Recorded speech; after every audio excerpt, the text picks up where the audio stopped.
Hello students, I am Shweta, your maths teacher. आज हम शुरू करेंगे अपनी एक्सरसाइज 3.4। इस चैप्टर की लास्ट एक्सरसाइज है, छोटी सी एक्सरसाइज है और आसान है।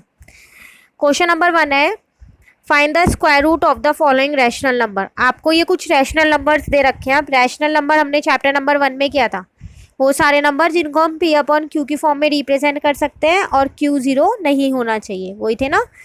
ठीक है, तो ये सारे रैशनल नंबर्स आपको दे रखे हैं। आपको क्या करना है, इनका स्क्वायर रूट निकालना है। स्क्वायर रूट मतलब कि ये किसका स्क्वायर है, 64। ये तो आप डायरेक्ट बता सकते हो मुझे, शायद 64 किसका स्क्वायर है, 8 का, है ना। अब 121 किसका स्क्वायर है, 11 का। तो ये 8 अपॉन 11 का होल स्क्वायर आंसर आ जाएगा। ये तो छोटा सा था इसलिए हमें डायरेक्ट पता चल गया, लेकिन आपको डायरेक्ट आंसर नहीं लिखने हैं, स्टेप बाय स्टेप लिखना है ना, तो सॉल्व करना तो पड़ेगा उसके लिए। तो चलो सॉल्यूशन देखते हैं। आज की डेट एक्सरसाइज कैसे करना है आपको, पहले मैंने 64 के फैक्टर निकाल लिए, ठीक है। उसके बाद 121 के मैंने रफ वर्क में किया है, यहाँ फेयर में नहीं करवाया। आप लोग भी ऐसे स्केल से लाइन डाल के रफ वर्क में इसे करके दिखाओगे जैसे मैंने आपको करके दिखाया। प्लीज़ लाइन को स्केल से डालना प्रॉपरली, ठीक है।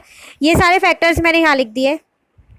वही पेयर बनाना है दो दो का, सेम नंबर्स का, जैसे हमने पीछे किया था ना, प्राइम फैक्टराइजेशन से निकाला था, सेम वही निकालना है यहाँ पर भी, ठीक है। तो इन दोनों 2 का एक 2 लिख दिया, इन दोनों 2 का एक 2, इन दोनों 2 का एक 2, ठीक है। इन दोनों 11 का एक 11, ब्रैकेट बन स्क्वायर, 2 2 जा 4 2 जा 8, 8 अपॉन 11 का स्क्वायर आ गया ये, ठीक है। सिंपल सा है, ये छोटी डिजिट थी इसलिए सिंपल सा है। अब चलो नेक्स्ट देखते हैं। 4761, तो पहले मैंने इसके फैक्टर निकाले। इसमें आप लोगों को ना कहीं कहीं पर वो रूल लगाने पड़ेंगे, डिविजिबिलिटी रूल्स मैंने आपको सिखाए थे एक बार ही। 2 का रूल, 3 का रूल, 5 का रूल, 6 का रूल, 4 का, 8 का, 10 का, 11 का, ऑड इवन वाला जो होता था। तो वो सारे रूल्स एक बार रिवाइज कर लेना, ठीक है। तो पहले हमने इसको 3 से किया, फिर दोबारा 3 से किया। अब देखो 529 आ गया। मैंने आप लोगों को बोला था कि ना स्क्वायर्स याद करना आप 20 तक, है ना, पर ये 23 का स्क्वायर होता है। अब मैं आपको बोल रही हूँ कि 21 से 30 तक के स्क्वायर्स भी आपको याद करने हैं। अब कोशिश करो रोज 10 स्क्वायर्स को याद करने की, ताकि इन क्वेश्चंस को आप बहुत जल्दी से सॉल्व कर सको, वरना आप ढूंढते ही रह जाओगे कि ये किसकी टेबल में आता है और किसकी टेबल में नहीं आता। तो अगर आपको स्क्वायर्स याद होंगे ना, तो आप इजीली बता पाओगे कि ये उसकी टेबल में आता है। अब जैसे मुझे पता था 5 to 9 जो है 23 का स्क्वायर होता है, तो मैंने इसको डायरेक्ट 23 यहाँ लिखा, 23 यहाँ, 23 1 जा 23। अगर मुझे नहीं पता होता तो मैं इसको डिवाइड करती रहती सारे नंबरों से, टाइम लगता ना। इसलिए रोज 10 स्क्वायर याद करो। और ये नहीं है कि बुक में 20 या 30 तक है तो 20 और 30 तक ही करने हैं, नहीं, आगे भी करने हैं।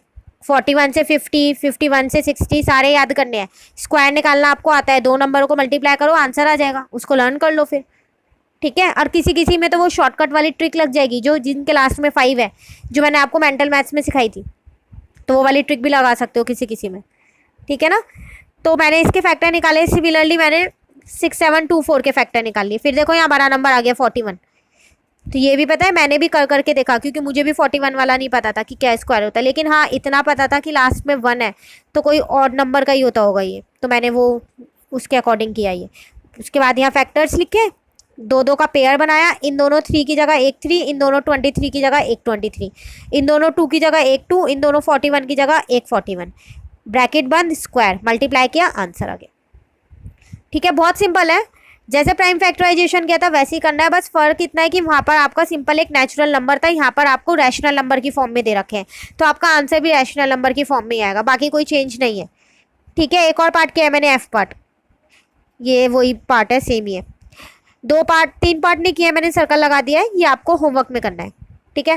क्वेश्चन नंबर 2 है, find the square root of the following decimal number. अब देखो निकालना तो स्क्वायर रूट ही है, लेकिन यहाँ पर डेसिमल नंबर है, तो डेसिमल नंबर है मतलब यहाँ पॉइंट दे रखा है, बाकी कोई चेंज नहीं है।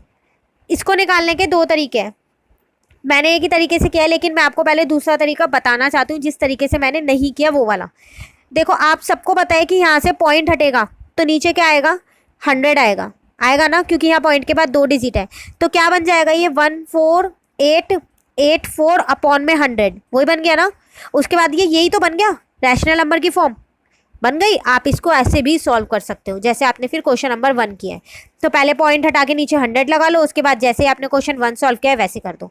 लेकिन मैंने ऐसे नहीं करवाया, क्यों, क्योंकि मैंने आपको एक क्वेश्चन इस पैटर्न से करा दिया है, आपको सारे फॉर्मूले और सारे तरीके आने चाहिए ना अप्लाई करने, तो इसको मैंने इस तरीके से करवाया है। ये रहा, ये मैंने आपको सिखाया था, ये भी डिवीजन मेथड लास्ट एक्सरसाइज में कि कैसे करते हैं पेयर बना के, स्टेप बाय स्टेप जो समझाया था ये वो वाला है। तो आपके पास चॉइस है, आप अपने होमवर्क में जो क्वेश्चंस करोगे, इस वाले क्वेश्चन के जो पार्ट करोगे, वो आप डेसिमल हटा के नीचे 100,000 लिख के भी कर सकते हो क्वेश्चन 1 की तरह, और ऐसे भी कर सकते हो, पर क्लास वर्क में ऐसे ही करना है। ठीक है, चलो ऐसे ही करते हैं। पेयर बनाने थे, पहला स्टेप था, पीछे से स्टार्ट करना था ना, 2 का पेयर 2 का पेयर, ये अकेला रह गया, इसको अकेला छोड़ दो। 1 तो 1 का स्क्वायर होता है 1 1, यहाँ पर भी 1 लिखा, 1 में से 1 गया 0, 48 नीचे उतारा, पूरा पेयर उतारते हैं नीचे, जो 1 है उसको ट्वाइस करते हैं, तो 1 का ट्वाइस हो गया 2। ठीक है, अब 2 से कर करके देखेंगे, एक बार मैंने 2 से 2 और 2 मल्टीप्लाई किया 44 आया, 3 में करके देख लिया 69 आया, तो बड़ा आया था तो मैंने 2 वाला ही ले लिया, यहाँ 2 लिखा, यहाँ 2 लिखा, 44 लिखा, माइनस कर दिया 4 आया। यहाँ तक सेम वही है जो पीछे आपको डिवीजन मेथड सिखाया गया था स्टेप बाय स्टेप। अगर किसी को अभी भी डाउट है तो वो वाली वीडियो एक बार दोबारा देख लेना, वहाँ मैंने बिल्कुल स्टेप बाय स्टेप सिखाया ये डिवीजन मेथड।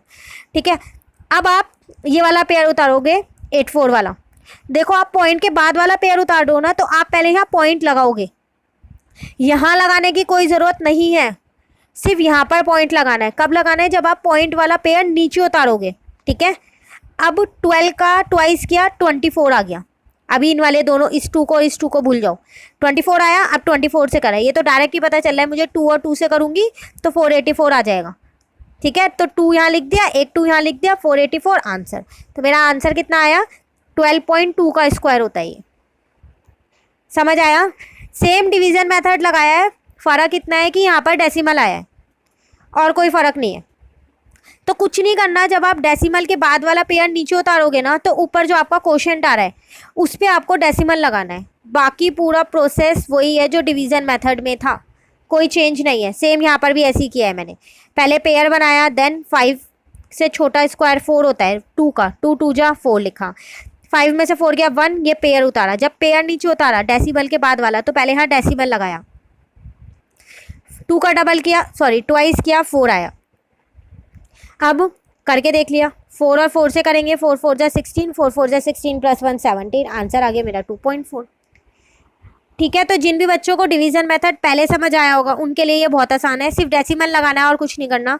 जिन बच्चों को पहले डिवीजन मेथड समझ नहीं आया था, कोई प्रॉब्लम थी, वो आप मुझसे पूछ लेना, कल आप मुझसे आज पूछ सकते हो, कल पूछ सकते हो, कभी भी पूछ सकते हो 9 to 12 के बीच में। ठीक है, और अगर नहीं पूछना है तो आप मेरी वो वीडियो दोबारा देख लो, मैंने स्टेप बाय स्टेप समझाया, आपको वहाँ पर समझ आ जाएगा। ठीक है, एक बहुत छोटा सा क्वेश्चन रह गया है जिसको हम ओरली यहीं करेंगे, मैंने सॉल्यूशन दिया है आपको पर हम ओरली करेंगे। Find the number of digits in a square root of the following number. आपको स्क्वायर रूट नहीं निकालना, अब यहाँ पर क्वेश्चन कह रहा है बस ये बता दो कि उस स्क्वायर रूट में कितनी डिजिट होंगी। मतलब जैसे इस स्क्वायर रूट में कितनी डिजिट है? 3 है ना, 1 2 3 डिजिट है ना, तो बस आपको नंबर ऑफ डिजिट बतानी है, स्क्वायर रूट नहीं निकालना है इस क्वेश्चन में। तो ये अब ये कैसे पता चलेगा? बिना स्क्वायर रूट निकाले कैसे बताऊं? उसमें तो स्क्वायर रूट निकाला था तो मैंने बता दिया 3 डिजिट है, इनमें कैसे पता चलेगा? इसका भी बहुत एक आसान सा तरीका है, कुछ नहीं करना, पेयर बना दो। पेयर बनाना मैंने आपको सिखाया, पीछे से 2 2, तो पीछे से 2 एक पेयर ही हो गया, और एक ये 3 अकेला है तो एक पेयर ही हो गया। कितने पेयर बने? 2 पेयर बने ना, तो इसके नंबर ऑफ डिजिट्स कितनी होंगी? 2। जितने पेयर बनते हैं उतनी नंबर ऑफ डिजिट्स होती है। इसमें बताओ, अब चलो, अब आप मेरे साथ साथ बताना, पीछे से यहाँ पर एक पेयर ये वाला बनेगा और एक 4, कितने पेयर बने? 2, तो कितनी नंबर ऑफ डिजिट होंगी? 2। इसमें एक पेयर ये बना 21 का और एक पेयर ये बना 79 का, कितने पेयर बने? 2, तो नंबर ऑफ डिजिट्स कितनी होंगी? 2। 25 एक ही पेयर बना, नंबर ऑफ डिजिट्स कितनी होंगी? 1। 81 एक पेयर बना, 82 एक पेयर बना, 2 पेयर बने, तो नंबर ऑफ डिजिट्स कितनी होंगी? 2। ठीक है, इन शॉर्ट जितने पेयर बनेंगे उतनी नंबर ऑफ डिजिट होती है उसके स्क्वायर रूट में। मैंने ये सारे कर दिए, आसान से थे, मैंने फटाफट ये सारे लिख दिए हैं। ये रहे, वही आंसर लिखा है, बस स्टेटमेंट लिखे number of digit in the square root, आपको भी ये लिखनी है और ऊपर पेयर ज़रूर बनाने हैं। जैसे लाइन्स मैंने खींची है ऐसी लाइन्स आपको खींचनी है। ठीक है, तो आपका चैप्टर ख़त्म होता है आज यहीं पर ही, 3.4 कंप्लीट। इसके साथ साथ आपका चैप्टर कंप्लीट।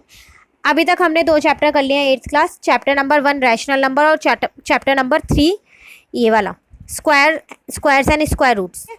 नेक्स्ट क्लास में हम अपना नया चैप्टर शुरू करेंगे। आज आप यहाँ तक का काम कर लो। होमवर्क तो मैं आपको बताना ही भूल गई। Revise class work and do remaining parts of 3.4। मैंने सर्कल लगा दिए हैं, कमी दिए हैं, 2 पार्ट इसके हैं, 3 पार्ट इसके हैं। तो ये होमवर्क करना है आपको। चैप्टर कंप्लीट हो गया है आपका। अब नेक्स्ट क्लास में हम नेक्स्ट चैप्टर शुरू करेंगे। Thank you, have a nice day.